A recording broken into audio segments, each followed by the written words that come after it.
Tug crew tows fire-stricken abandoned trawler into Portland, Maine. This is from Marine Link, and it was posted on the 22nd of August 2022. The 81-foot fishing vessel Three Girls had been adrift since August the 11th when an onboard fire forced the crew to evacuate, about 105 nautical miles east of Plymouth in New Hampshire. The U.S. Coast Guard rescued the 6 people that had been on board, including a captain, a NOAA observer, and 4 crew members, but the trawler itself was left ablaze and adrift out at sea. The team at McAllister Towing was called in to tow the burning vessel back to shore. Captain Brian Fortner, president of Portland Tugboat, received a call seeking assistance, and his first thought was, do we have the equipment and, most importantly, the crew to engage in this type of rescue? Fortner enlisted one of his most experienced crews and prepped them on the assignment.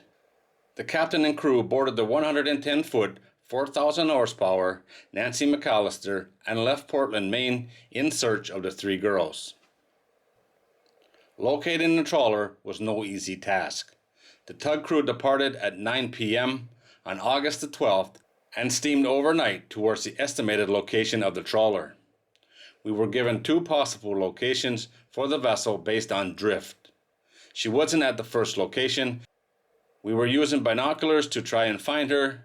After about an hour, we got a constant target on radar and then set course to intercept the vessel.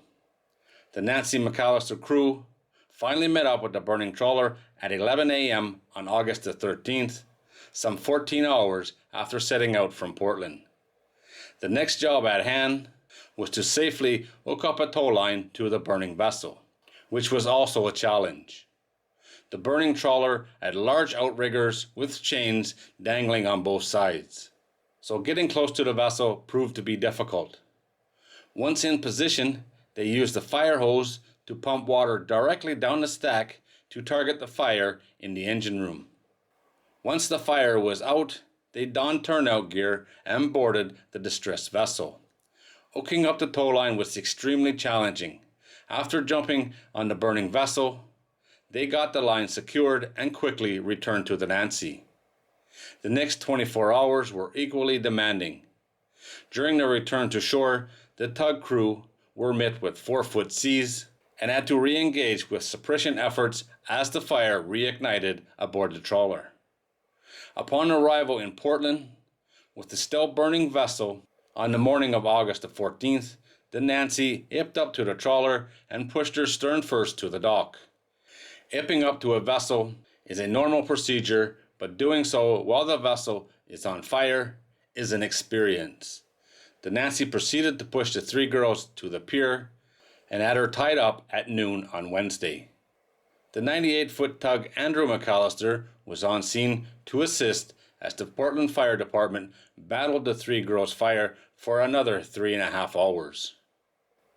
Fortner was grateful and proud of the crew. Every part of the job was safely handled by these individuals with pure professionalism and determination. I covered this story when it first happened. The crew of the 3 girls were really lucky. They had seconds to get out a mayday call. They only got the mayday call out once before having to leave the vessel. And luckily, the Coast Guard heard it. The Coast Guard sent out a boat, a helicopter, and a plane, and they located them nearly right away. And within a couple hours, they were picked up out of the life raft. They were very lucky, that's for sure.